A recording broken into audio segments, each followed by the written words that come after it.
Hello everyone. I did my disease project on the bacteria cholera. The infectious agent of cholera is Vibrio cholerae. And here you can see a picture of the bacteria by the CDC. It is a rod-shaped bacteria with a single polar flagellum. And that flagellum will allow the bacteria to freely move inside the individual once the pathogen is ingested. Specifically, the bacteria will use that flagellum to move inside the small intestine where it begins to colonize and cause major symptoms that are characteristic of cholera. On this slide, we can see a gram stain of cholera. It is a gram-negative bacteria, and like I said earlier, it's highly motile because of that single polar flagellum. And transmission mainly occurs with direct contact with contaminated fluids. Cholera can survive in humans, in foods, water, and feces, so other non-living sources. And cholera continues to spread person to person as infected people excrete the bacteria in their feces. That feces then can contaminate other sources of water, food, and potentially other humans. Other studies have shown that fomites are a reservoir infection for cholera, but this is a very rare case for cholera because the conditions have to be perfect, such as the temperature, and they typically only last 1 to 7 days on fomites if it is able to survive, so it's mainly not considered one of the reservoirs of infection. And the main way people become infected with cholera is by ingesting contaminated water with feces from infected individuals. Now we can take a look at the symptoms of cholera.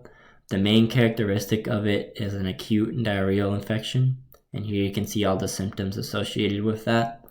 And here we can see one of the hallmark symptoms, which is rice water stools.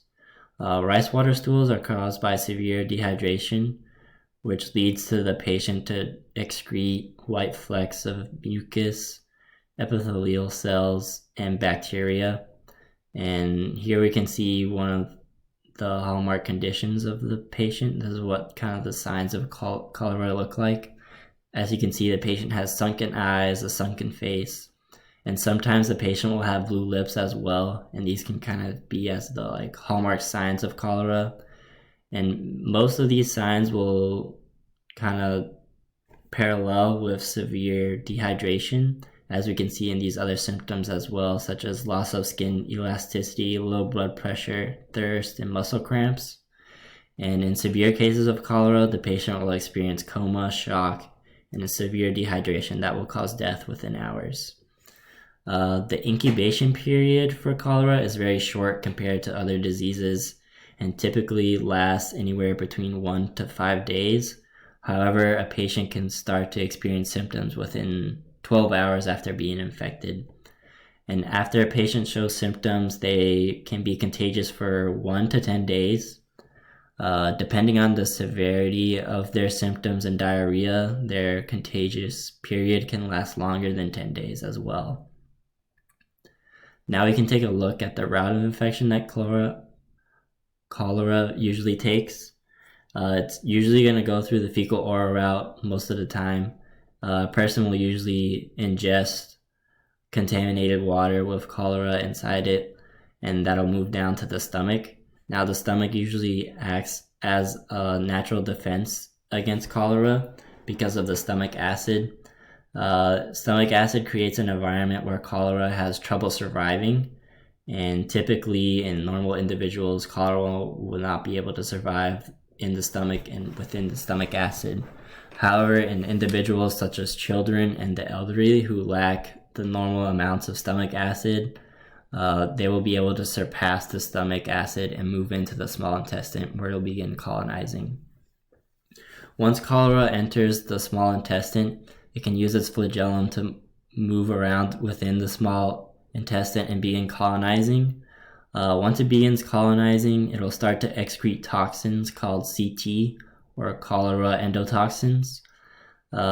These toxins will penetrate the mucous membranes of the intestines and allow for the creation of more toxins. And these toxins prevent the small intestine from absorbing water and other natural salts. and also caused a massive secretion of water and natural salts within the body that are essential for living. And this is what causes the severe dehydration within the individual, because they'll lose massive amounts of water and necessary electrolytes that they need for survival, and they'll start to go into this severe shock and dehydration that then they'll start to experience these symptoms you typically associate with cholera. So in severe cases, this is why people can die within hours without treatment, but different individuals will react differently to cholera, considering the main defense is the stomach acid. Since different people have different amounts of stomach acid, people could fend off the disease easier or be more susceptible to the disease.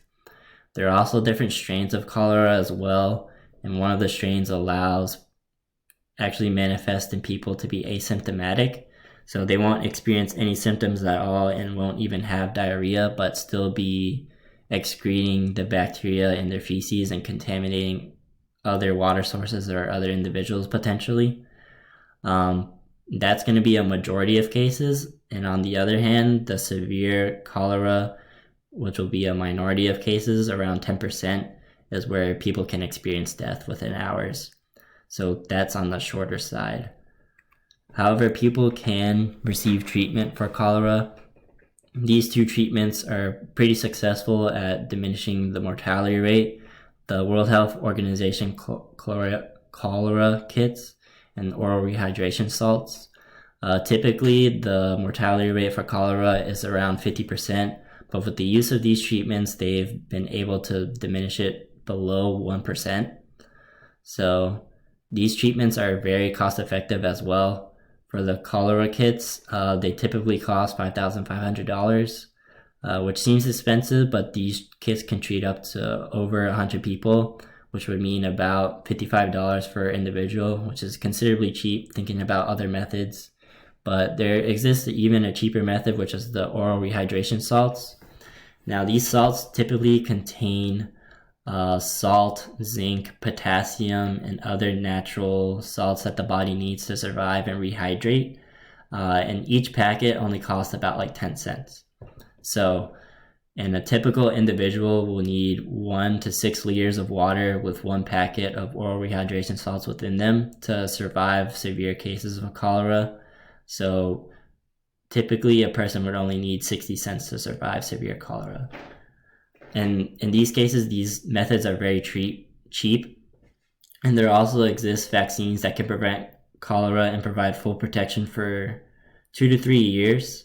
And vaccines can also be administered to travelers for a short term and provide protection for up to 6 months as well. So there exists a lot of treatment for cholera, but this disease has existed for a long time, as we can see by this history.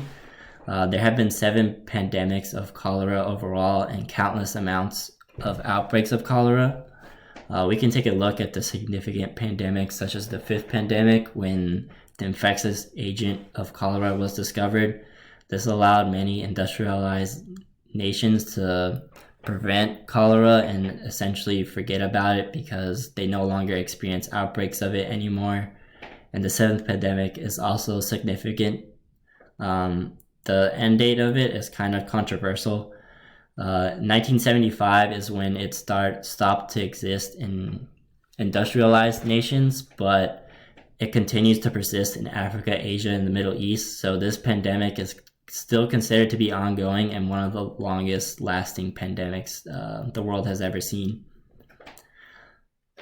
But this pandemic also allowed scientists to find out where the disease originated, which is in the Bay of Bengals, and it also allowed scientists to look into where cholera is typically endemic.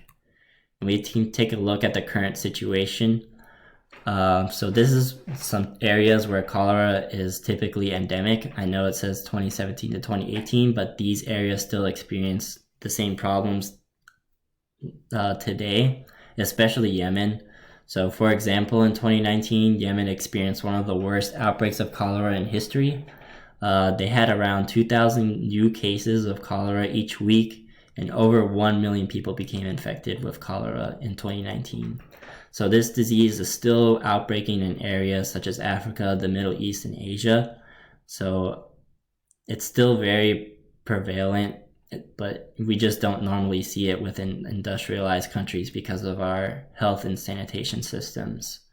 So you may be wondering, why does it still continue to happen in these areas? Well, we can take a look at the biggest problem. And numbers that should jump out to you is this 2.3 billion people who still do not have basic sanitation services, and 1.2 billion people globally who lack safe water at home. These are the two main problems with the cholera. Cholera is a highly virulent disease, but it's easy to treat with proper sanitation. Like I said earlier, the mortality rate falls below 1% with treatment.